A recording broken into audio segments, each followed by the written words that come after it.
mean, do you think that this, even as an art form, didn't exist to the degree that it does now in major cities, even just five years ago, that it would have been an option for you? No, I don't think so. I mean, the big the grandmama and granddaddies of storytelling are The Moth and This American Life, and they've both been around since the late 90s, and so have I. But are you filming us? No, keep going. I think he is. I think he's lying. Caught in another lie. To walk you through the process, I had another life crash last December, a year ago. And I was at the gym on December 14th. What were you working, pecs? Recumbent bike. Recumbent bike, okay. Because the sit-up bike is bad for your man parts. Yeah. Yes. Your internal... You'll be chafed. No, your internal man parts. Oh, Your internal really? man parts? Oh, the internal. And if you ever want to have children, The third, but go ahead. the third and fourth testicles, the internal testicles. I had this epiphany. Yeah. Ooh. I remembered this one. In fact, I had to get off the recumbent bike and waddle my fat ass back to the office because I have a day job. Right. I'll have you know that. I don't I'm believe not it. too proud. You know, this doesn't pay that much. And by that much I mean Anything? nothing. I mean, Ira Glass makes what, probably 80, 90. $1,000 a week. No. Public radio. It all came back to me that I had met this guy at a party who did this storytelling thing, and at the time, at the party, I thought, well, that sounds dumb. Yeah. And that persists actually in this kind of dualistic picture that I have of storytelling. I think it's important to choose your words and call it true live storytelling, or live true storytelling, or live true storytelling on stage, or whatnot, because it's adult stories as opposed to what I picture as this kind of middle-aged schoolmarm lady with one of those big dresses with pockets in it and the little prizes in the pockets, and there's a circle of children sitting Indian style on the floor, and she's telling them a story about then the dragon. That's when someone says storytelling. Right. If you could have a different term than storytelling for us, what would you use? Story artist. Wow. Story artist. I tried to use storyist, but it's taken by Apple. Oh, They really? have some stupid... Can I have one for? How about Chef Teston? Is that anything to do with what we're talking? No, that's not good. So, I went to the story club. I call them story clubs for short. Okay. I conceptualize the whole thing differently. You asked if I thought this would be an art form 5 years ago, or sort of... I conceptualize it as show business, not some literary outgrowth or some kind of thing that authors do. I see it as the difference between, for instance, writing and telling. I just learned that they use that verb. What word? So are you telling tonight? Oh, you telling? Okay. Like short for, like, apostrophe telling? Telling, right. Another apostrophe? The difference is the showbiz angle. You want to make the crowd laugh. You don't, or cry, Right. or faint. Move them to some. Move You them. want them to have a catharsis. You want to hand their asses to them in Nice. a good way. And how do you make? You mentioned laugh, and that's. It seems to me most successful storytellers of all the ones that I've attended have They make been you have been chuckle, humorous, at least. if not very, very funny. So I often wonder, how does someone make the distinction or draw the line between stand-up comedy and storytelling? It's very simple. Stand-ups tell a series of joke stories, short story, long story, joke, joke, joke. And we get one shot. You get one take, which is what makes it kind of nerve-wracking, as you know. You've done it too.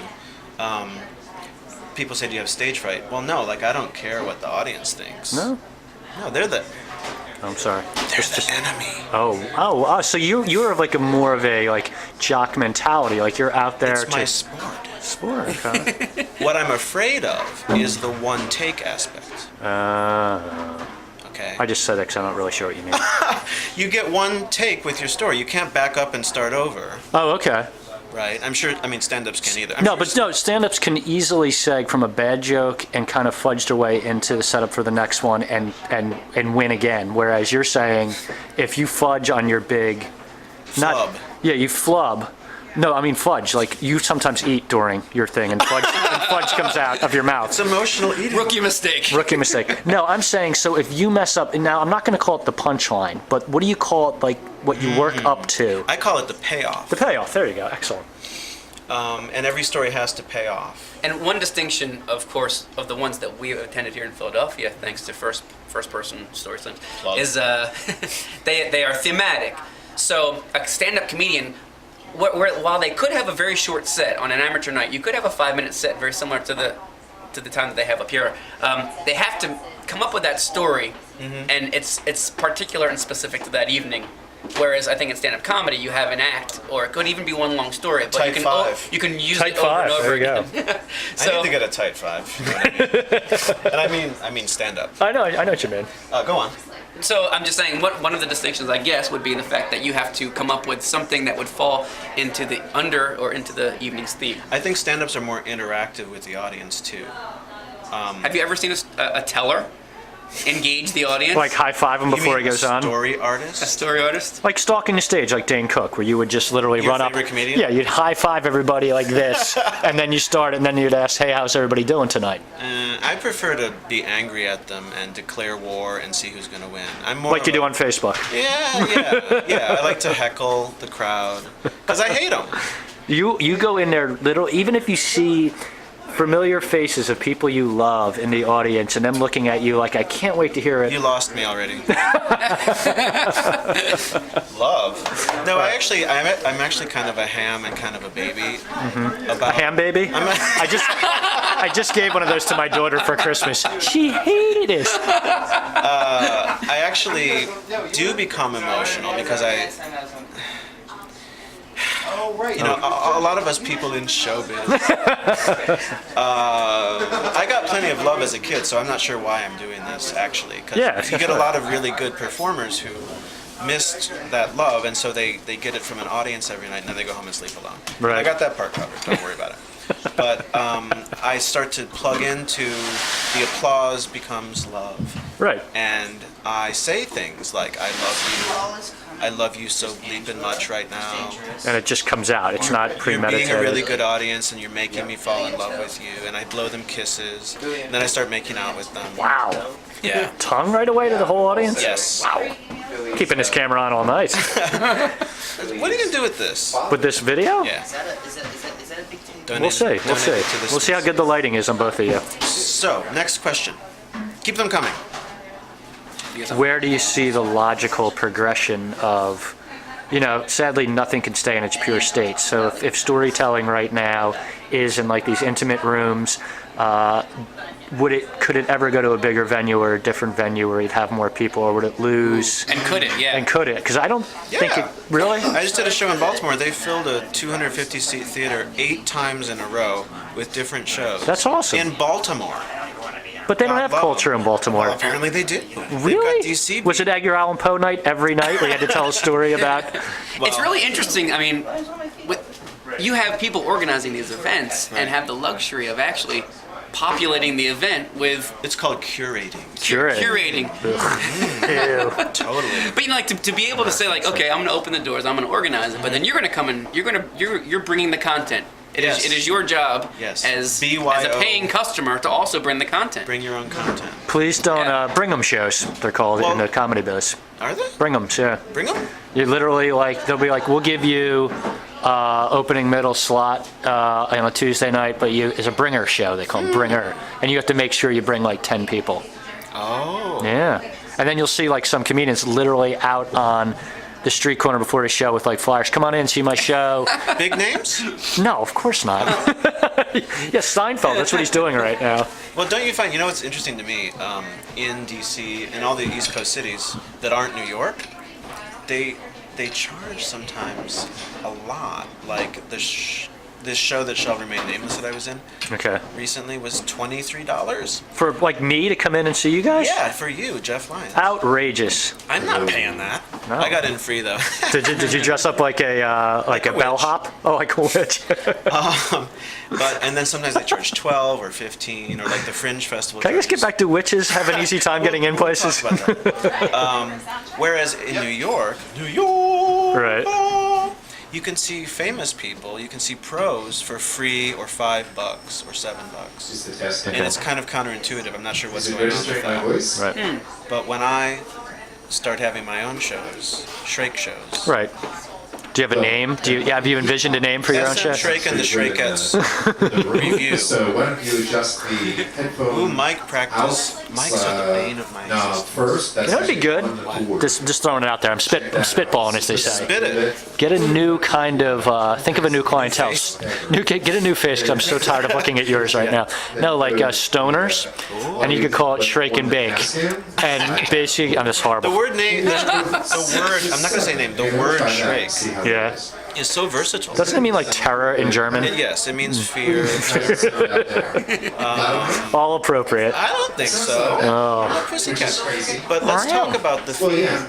But It's not working too loud. You don't have any trouble hearing me. Well, how about we take a break right I think now? we might do, yeah. Yeah, okay. We might be back, we might not, depending on... Let's just take a break right here. Yeah. We'll take a break. Ask me a couple more questions. Welcome back, people. That was a short break. We played a song. Not sure what the song was, but we had to take a little break due to some, I would call it, what would you call what you just did right there? Sound check? Mic check? Sound check? Sound check, mic practice. Well, do you have your own mic? It's like a storyteller, like have a holster with mics? As I walk around my apartment. You laugh, but I know that you do practice your stories before you go on. Oh, yeah. Do you actually practice with the microphone and a microphone stand? You know because what that's a variable that if you're not ready for it. Well, I know, and it's gotten me in a lot of trouble, as has drinking. I mean, at shows. Really? Like, that's In other why words, you practice, then you come have a couple drinks and you feel like Well, I think... You haven't Lost your eaten, edge? or eating, right? You won't eat I before mean, a show? I can't let you... Well, I actually had some nuts, Okay. but More nuts? I feel like a total pig.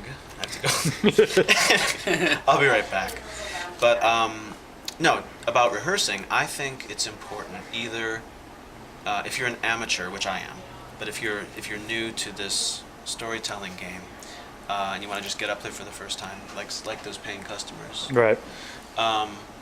I think you should either tell a story you've told a million times, or you should rehearse it at least once, because it debugs it for you. Now, you and I disagree. Todd and I have talked about this. He thinks you should just go up there cold.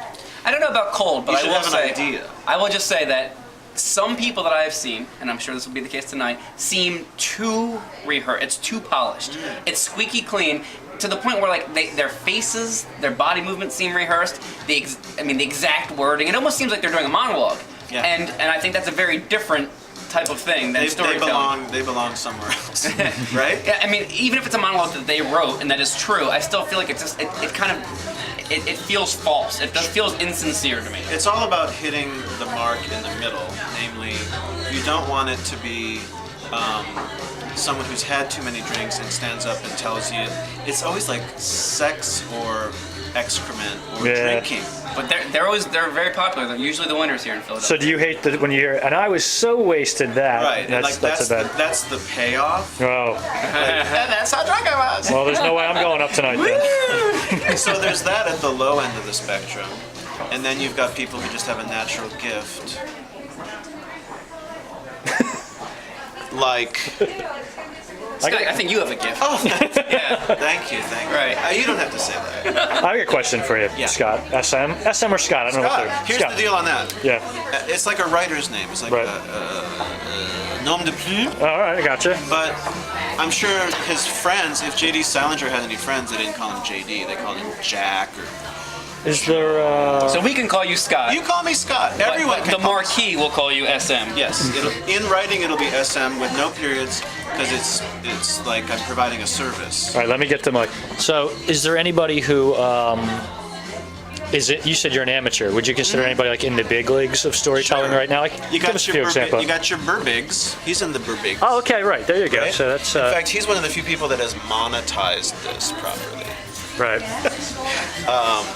I'm not too worried about monetizing it yet. Have you seen the Sleepwalk with Me and all the Burbig No, stuff? it's not for free. How can I see it? You guys know him though, right? Yes, we did. Todd's interviewed him. I've interviewed him, and we've seen him live, and It's good Now, stuff. he does both. He does stand-up and stories. The stand-up and stories. I saw his stand-up on Letterman, and it was very stand-up. Yeah. I was surprised. He's good at both. Yeah, but it was like very orthodox stand-up. It was very. He's dressed as an Orthodox Jew. It's right. He's got the It was traditional.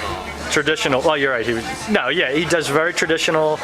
That's how he started, but I think a couple of his longer jokes, obviously, he's kind of felt like, hey, tie these all together. Enough about him. Talking about you. The crowd is actually, we got a big crowd here. They're filing in here. So why don't we kind of wrap this up? This has been pretty. I have to say a few more funny things, but Okay. you can feel free to film or. Yeah, we'll probably reconvene after the show. During. Yeah, and we'll see how it's going. Maybe Todd and I will give a halftime, like, boy, things are going rough on this end. But I think if Scott can really pick up the ball, feel out what the defense is doing, and come back with a new game plan. Chalkboard, actually. Yeah. You X's guys and O's. can narrate my narration. All right, Scott. You know what? All right, so we're gonna sign off for now, and then All we're right, gonna. I love you. We love you too. Good luck tonight, Good Scott. luck. Thank you. All righty, bye bye.